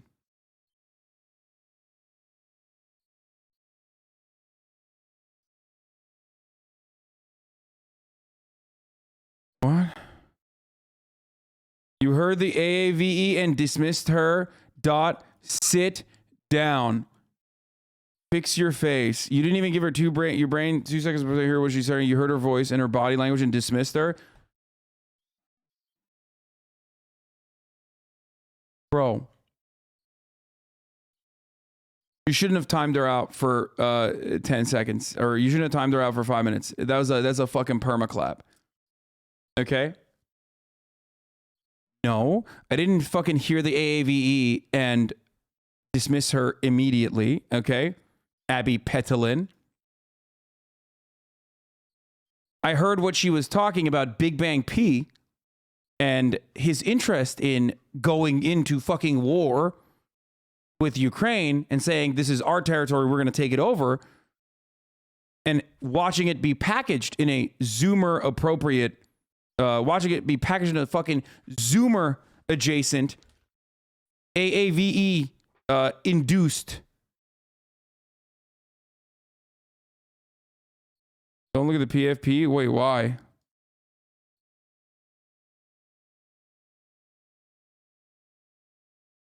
I did.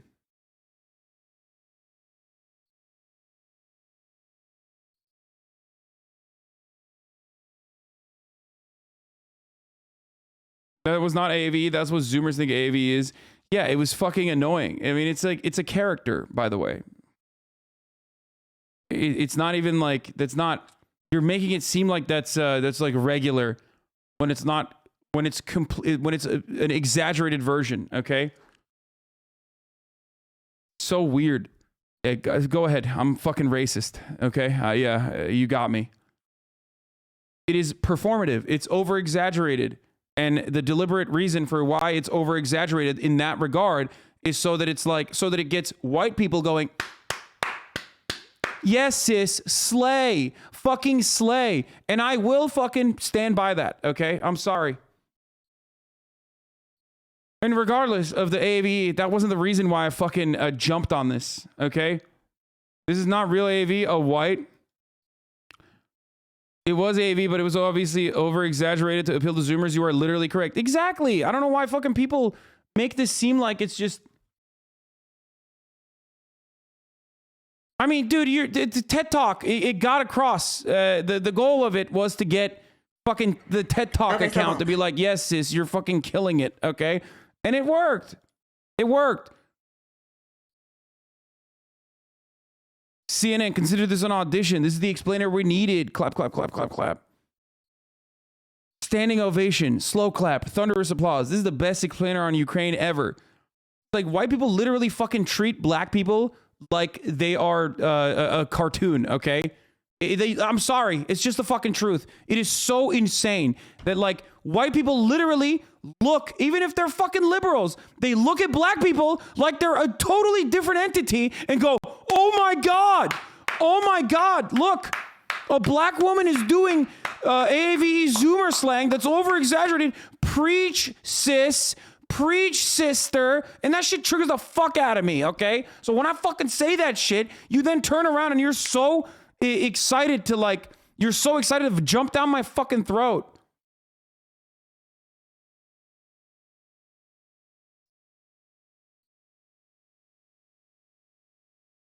I'm sorry. It's like, this is like, this is no different than, you know, people, white wine moms fucking using Beyonce gifts on fucking Twitter energy, okay?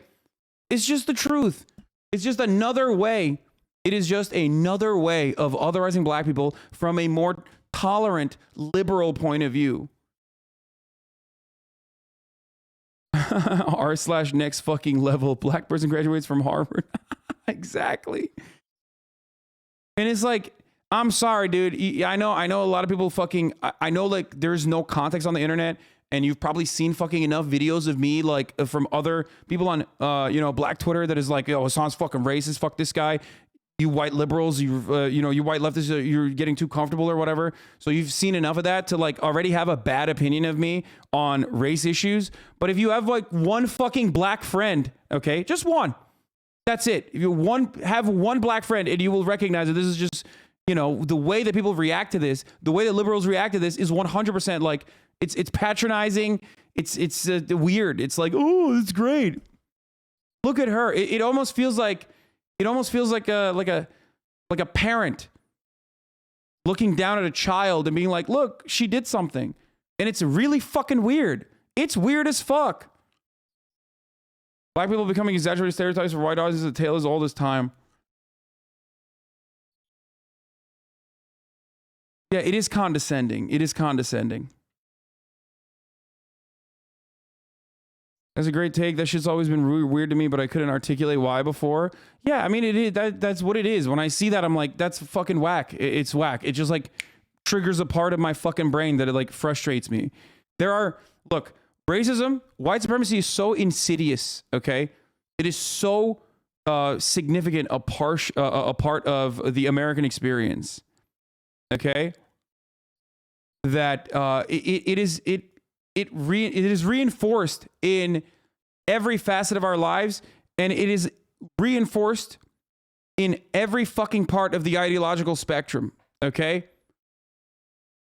That's why there are entire fucking media outlets dedicated and designed to, make they're dedicated and designed to make white liberals repeat racist things about the violent black man, okay, that you would hear from literal white supremacists in the fucking 60s, but it's couched in academic language, and it's written by, black liberals for the most part, that is packaged and designed to make other white liberals read that shit to feel exactly the same kind of fucking racist feelings validated, where it's like the black man is aggressive. And it's really nefarious, and I think it's really fucked up.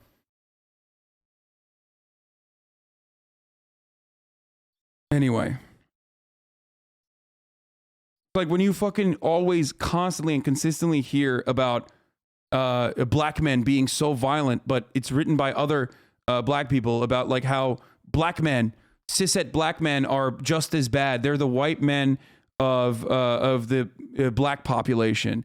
Cishet black men are aggressive. They're violent. Cishet black men hate queer black men or queer black women. It's like, okay, dude. Like, what the fuck is this?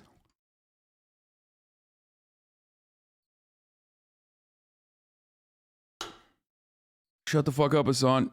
You have no idea what you're saying. My man's been listening to Champagne Sharks. No, but he does talk about this stuff all the time. Yeah, that's true. He is very good at his coverage on this is really important. Bro, what are you talking about, Hasan?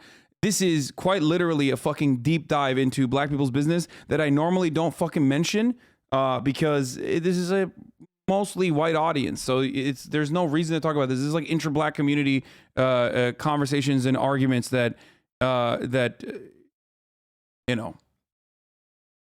Yeah, no clip chimps on this. Very dangerous, but very enlightening. Not sure would be able to articulate, make these points. Definitely not. What? You are making a lot of surprisingly awesome takes on the perception of black folks. It's only surprising to you if you have been fucking blinded by so many people on like on black Twitter or on like all these other fucking liberal avenues saying that I'm a saying that I'm a fucking racist person.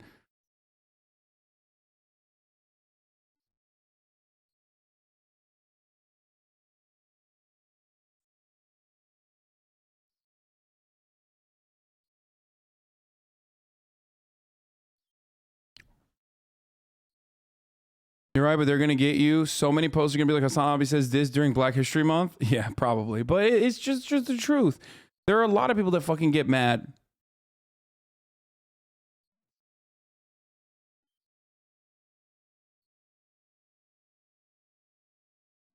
I would go so far as to say this is one of the other areas where, like, I as a white person have like a decent fucking take, being Turkish and looking at this from a completely unbiased perspective, because I was not like trained to have white supremacist attitudes.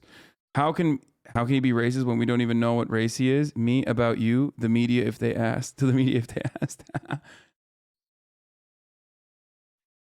Takes of today, the takes today have been pretty sharp. I know you don't hear them much nowadays, so good job. Thank you, Sean the Black.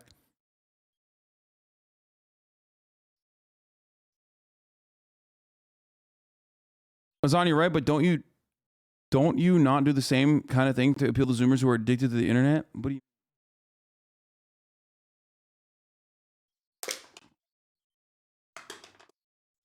I linked that TikTok that led to a really great explanation of otherizing black people. My day is made. Thanks, man.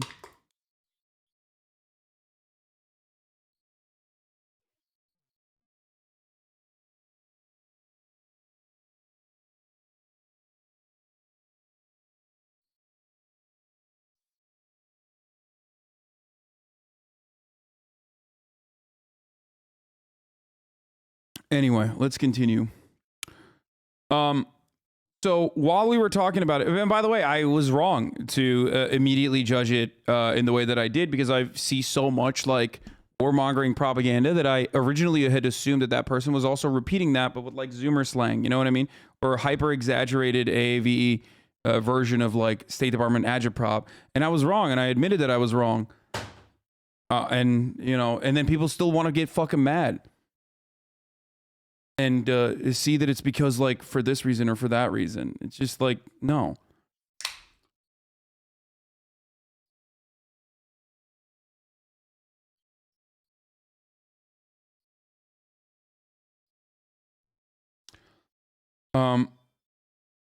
Just AVE? Is it? Has it changed? It used to be AAVE. Maybe it's different now. I don't fucking know. Liberals have a way of talking that makes me more mad than most conservatives. Like they think they're better than you. Yeah. AAE now?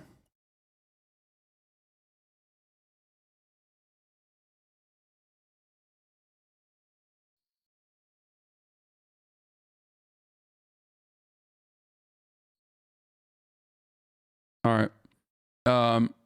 Before we get to Enes Kanter and the fucking corrupt institution of the Nobel Prize, let's talk about this other side of the Ukrainian conversation, the invasion of Ukraine that's been imminent for the past 2 months.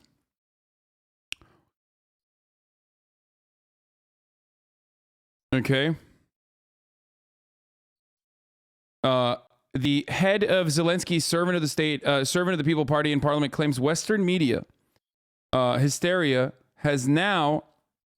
Wait, did I not run the ad at the top of the hour when I fucking said I was going to? Holy shit. Wait, hold on. God damn it. I fucking hype it up. I juice it up and then I totally forget. Jesus Christ. Hold up. I gotta see. I may have. Yeah, no, I ran it. Oh, fuck. Okay, thank God. All right. So...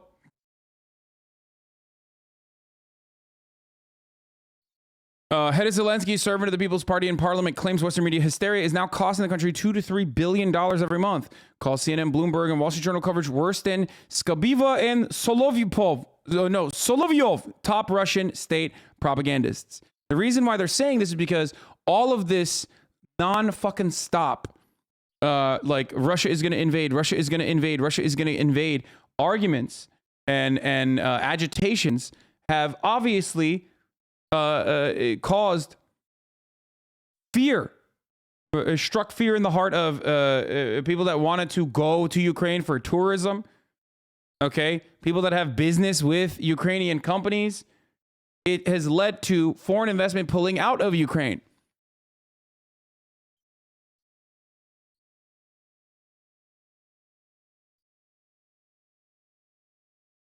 how do people explain if invasion is imminent? Why is the Ukrainian president saying shit like this? The Ukrainian president has been saying shit like this for the past couple of months. You just don't fucking hear it. You don't see it in the news because it goes against the overarching narrative that, like, it's happening. You know, it's happening. It's happening. It goes against the narrative that this is happening. Putin has a big weekend plan. This person, like, literally writes. This person writes. I mean, this person is a think tank operative. Okay, like, she's writing foreign policy for the American government, and this is what she said.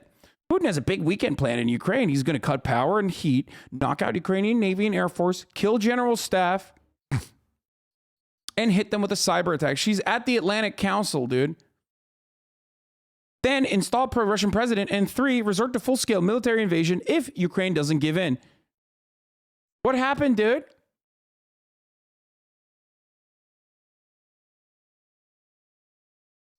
What happened?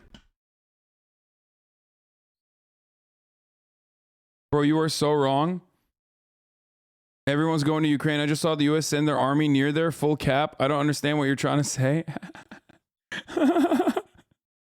You're so wrong, man. Everyone's going to Ukraine. I just saw the U.S. send their army near their full cap. Yeah, dude, that's true. Straight up. She's out here fucking writing Wattpad fanfictions for a Russian invasion that is, like, imminent.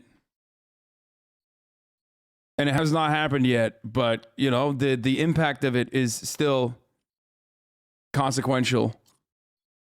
You know?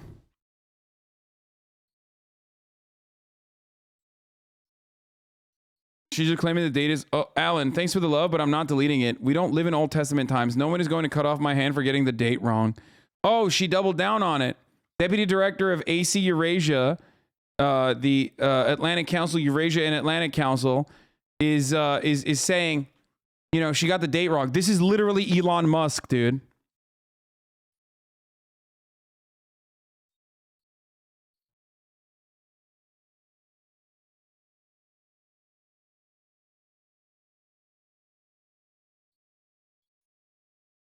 I'm not deleting it. It's going to happen. It just hasn't happened yet. And it will likely not happen. And if it doesn't happen, then guess what?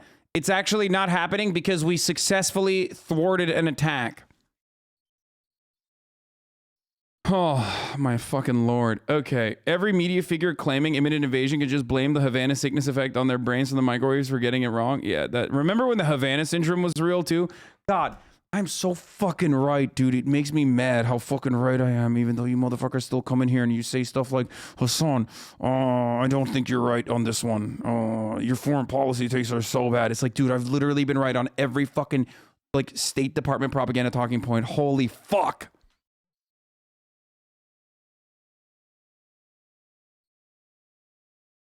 Remember when motherfuckers were like, dude, Havana syndrome is real. The other day, we put out a $1 billion loan guarantee to help bolster their economy. Other countries are doing the same. We're there to support Ukraine. Her most recent thing is funny as fuck. She's not saying it was Putin's master plan. We've been so focused on Russian troops and tanks that we missed Moscow's strategy. Strangle Ukraine's economy and sap the resolve of its people. Dude, what the fuck? Yo, this level of argumentation would not work in a fucking gray name Twitch chat, dude. Like, this level of motorized goalpost moving would not work in a fucking Twitch chatter trying to argue with me. I would have fucking yelled at them a million times. I would have banned them already. You can't ever lose if you constantly change the fucking main dynamic. If you constantly change the argument, you could never lose. You're never going to lose the argument. It's great. Fucking awesome.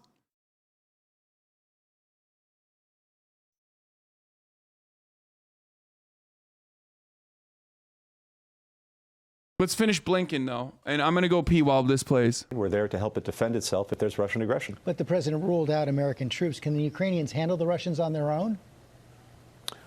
The Ukrainians have real capacity, aided by many countries, including the United States. I think they'd make life very difficult for the Russians if they went in. But again, by far the more responsible course is to avoid conflict in the first place, which is why we're continuing to do everything we can to see if there's a diplomatic resolution. At the same time, making it very clear to Russia that it will face massive consequences for renewed aggression, not only in terms of continued support for Ukraine's defense, not only in terms of bolstering NATO itself, which is exactly what President Putin says he wants to prevent, but also in terms of very serious economic and financial sanctions. But the president of Ukraine also said that perhaps this idea of joining NATO is something, he called it a dream, I think was the word that he used. Maybe that's the likely outcome of this, that it's something for the far, far, far distant future. Is that accurate? Well, the main point is that that should be up to the people of Ukraine and its elected government. If they want to seek to join NATO, again, NATO has an open door policy. It's in its founding documents. That principle is sacrosanct. And so it really is up to them. And of course, it's up to the alliance itself in terms of admitting new members if they meet the requirements. I think President Biden and others have said that's not happening tomorrow. But the principle that if Ukraine seeks admission to NATO, it needs to be considered, and the alliance will make that decision. That remains front and center, and it's not a principle we're going back on. Final quick question. Is the threat today greater than it was yesterday? You know, from day to day, George, you can't say it's higher or lower. It's there. It's there. It's real. We haven't seen a pullback. We'd like to see one. If we see one, we would welcome it. We're prepared for diplomacy. We're prepared for aggression. We're prepared either way. Mr. Secretary, thanks as always for your time and your information. Thanks, George. Well, hey there, GMA fans. Robin Roberts here. Thanks for checking out our YouTube channel. Lots of great stuff here. So go on, click the subscribe button right over here to get more. Sorry, I got a call from the State Department. I'm wrong. Okay. Russia is not invited, guys. That would defeat the point of NATO. Why? Why?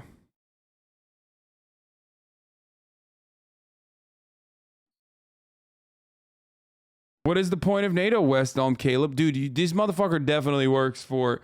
This guy's a fucking Washington staffer. He has to be.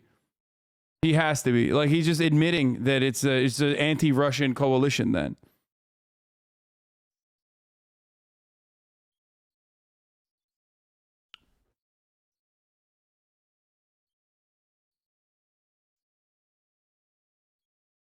Got it.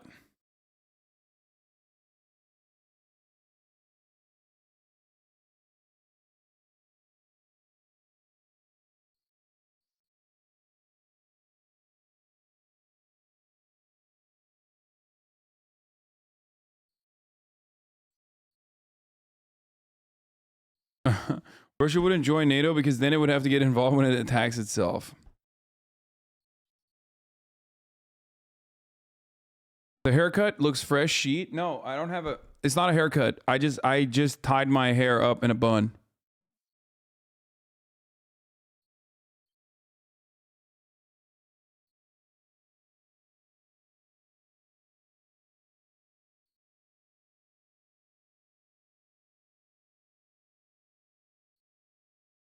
Because it's an anti-Russia alliance? It's an anti-Russia alliance? Why would you let Russia into an anti-Russia alliance?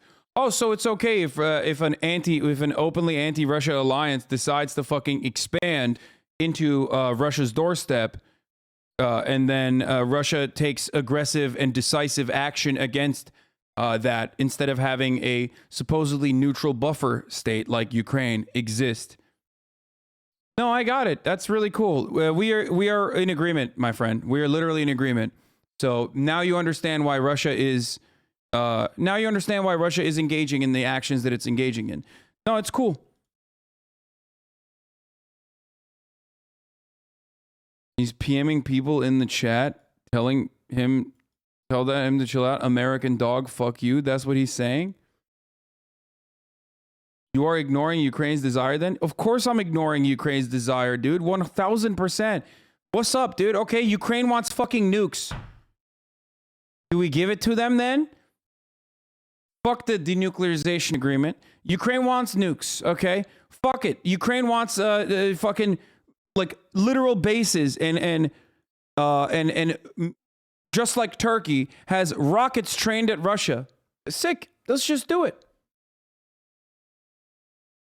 Like, what do you mean? Just because a country wants something doesn't change that fucking reality. You're saying Ukraine wants to join an aggressive alliance that is expressly designed to be anti-Russian. Okay? That's what you're saying. And I'm saying, no, that's unacceptable, and that Russia, understandably, is against it.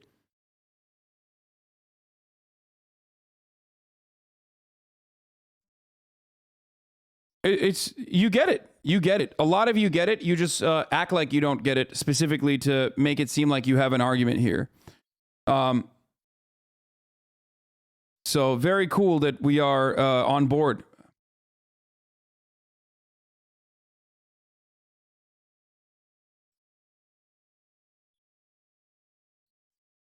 Bro, I 100% agree with your point about Russia. You can't just say they're evil, but you got to admit that's what you say about NATO and the US, Lamau. Why would they just exist to destroy Russia just because they want to be evil?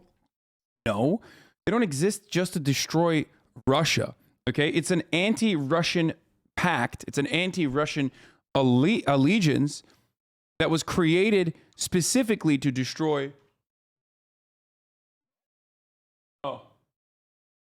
Specifically created originally to destroy the USSR. It succeeded, okay? Like, Western imperialist forces won. We live in a capitalist organization of the economy. We do not live in an international, socialist organization of the economy.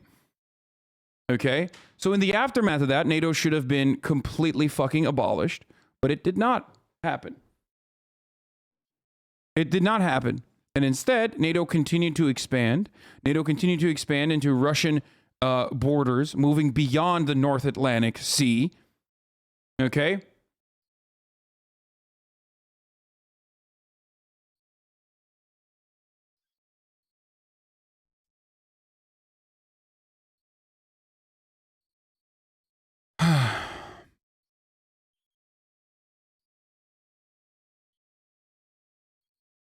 And now,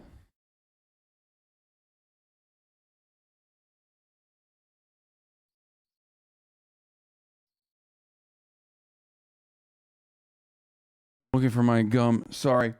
Not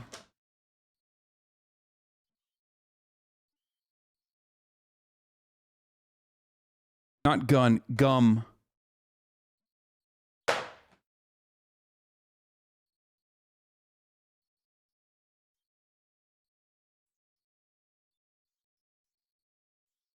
Now NATO is used in the exact same way that the American imperialist efforts are advanced all around the world as a protection racket, an organization that continues the protection racket that is American imperialism. Okay? You build bases, you give guns, you sell guns, you give loans, and then those loans buy the guns that you're selling and that you're designing and that you're building. And then you can get all of these other countries that are a part of this pact to go and also do war in countries that have nothing to do with Russia, communism, all of that, okay? And that's precisely what NATO has been used for, and they continue to be used that way, okay?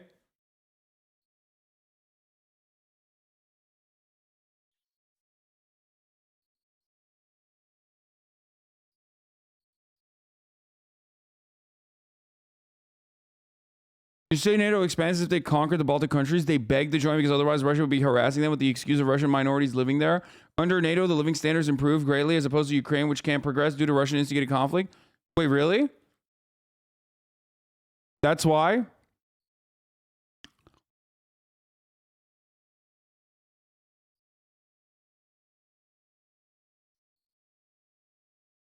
Look at this.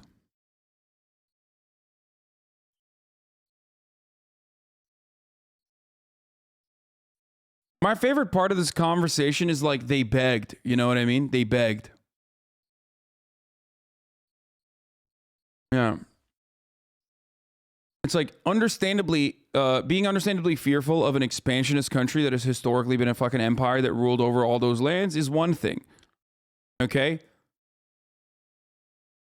Working with the other side because it comes along with some loans because your government has decided that's going to be better for you overall is entirely different than like the actual the actual betterment of all of these countries, okay?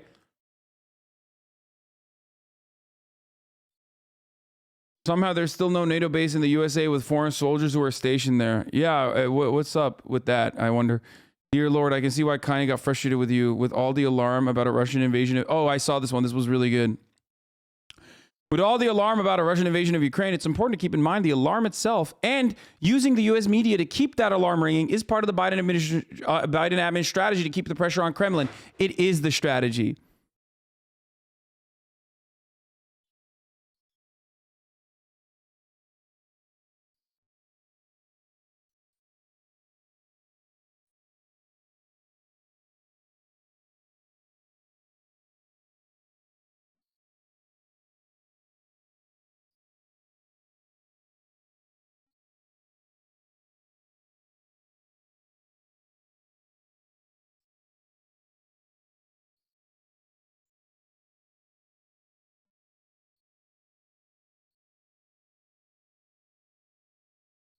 Just proves my reverse psychology take.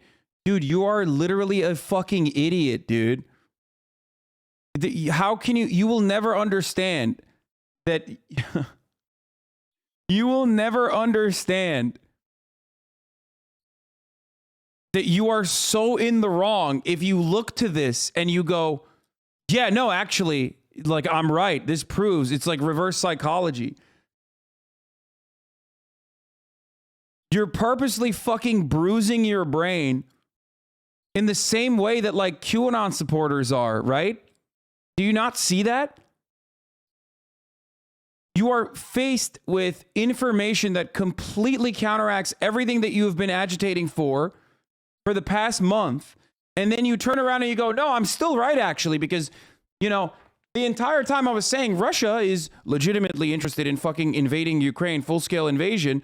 And you know, these people aren't like just banging the war drums and agitating for no fucking reason whatsoever. And that like trying to warmonger and make it seem like Russia's going to invade when they have no reason or interest in doing so, or even the economic power to be able to withstand like full scale invasion. Okay. And when you're faced with the truth that it's not real, you turn around and you go, well, reverse psychology, actually. We just, you know, beefed up people, like we just like goaded people into thinking that it was real. Bro, I'm sure I'm more objective than you since I literally monitor both sides. I speak Russian. Well, you clearly aren't because for the past 4 years, you've been in this community exclusively being like, dude, check this Russia shit out.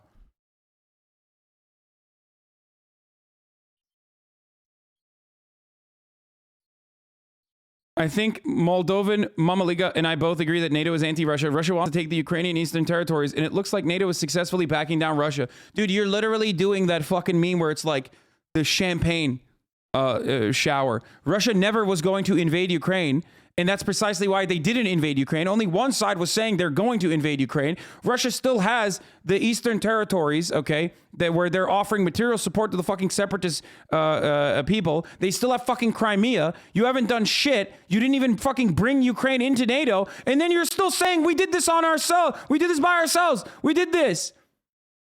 What the fuck are you talking about? It's an abject failure if your goal was to like incorporate Ukraine into NATO. If your goal was to push back against like the Eastern separatist forces, if your goal was to retake Crimea back into Ukraine, that's an abject fucking failure.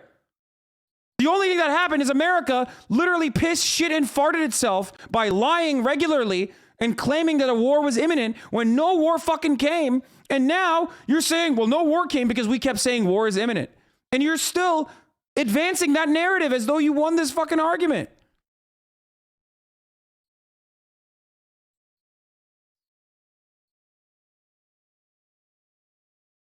Nothing changed. Nothing in between now and the past 2 months have changed. But for the past 2 months, you keep telling me like Russia's going to invade Ukraine. I'm like, no, it's not. You're like, Russia's going to invade Ukraine. I'm like, no, it's not. Russia's going to invade Ukraine. I'm like, no, it's not. And Russia has not invaded Ukraine. And now you're like, okay, well, Russia didn't invade Ukraine because we said Russia was going to invade Ukraine. And they're doing it because reverse psychology.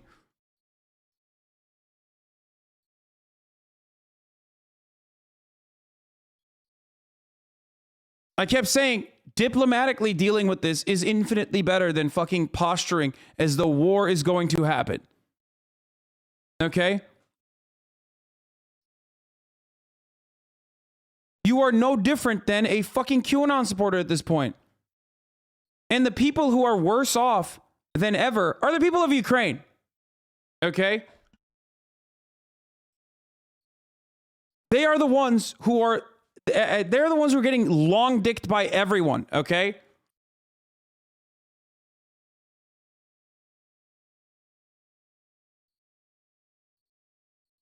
Got to go pick up the kids though. Let's do it again tomorrow maybe. Okay, dude. This person is like fucking insane.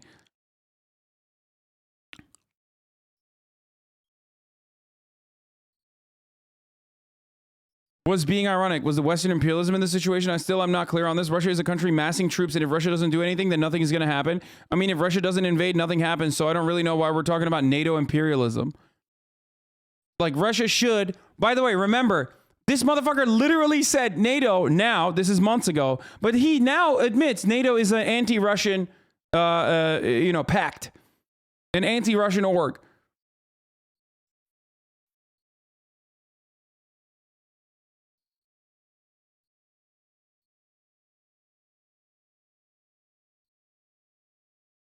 Liberal pets are so much worse.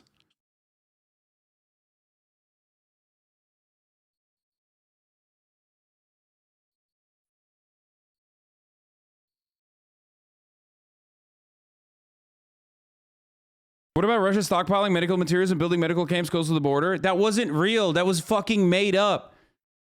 That wasn't real. And also, if you actually read the fucking article that said that that was happening, the Reuters article that we looked at on the fucking stream, you would know that the only place that that information was coming from was the American State Department. The Ukrainian leadership said that that's not real. Stop fucking going crazy.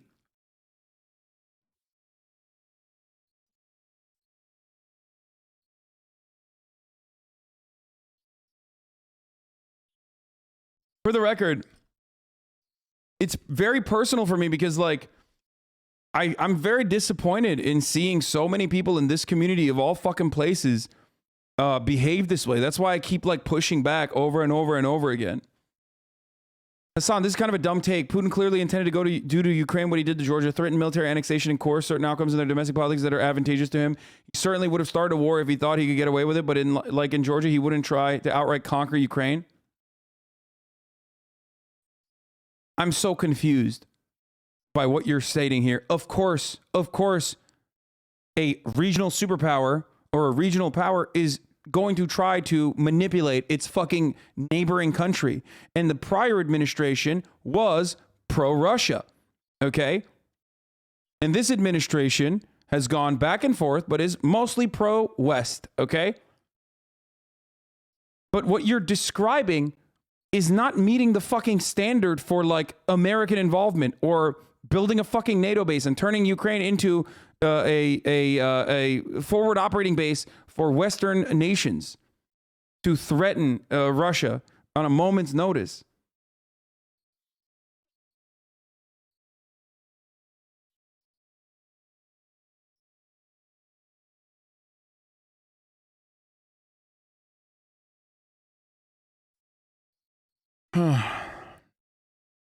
Tomorrow, please join us. Hashtag United with Ukraine series. We'll explore how the web of Kremlin directed disinformation strategy protect and hides ongoing Russian aggression. I love these fucking takes, man. I love these. Remember, the Cuban Revolution was happening. So weird that, like, anytime America talks about foreign policy, the media fucking yucks it up. They just give me all the takes. Give me all the takes. We will repeat them nonstop. And then you come in here and I say the opposite of, or usually in most circumstances, I tell you it's fucking wrong. And then you fucking lose your mind for a little bit. You say your foreign policy takes are so fucking bad. Your foreign policy takes are so fucking bad. And then you come back and you're like, okay, you were right.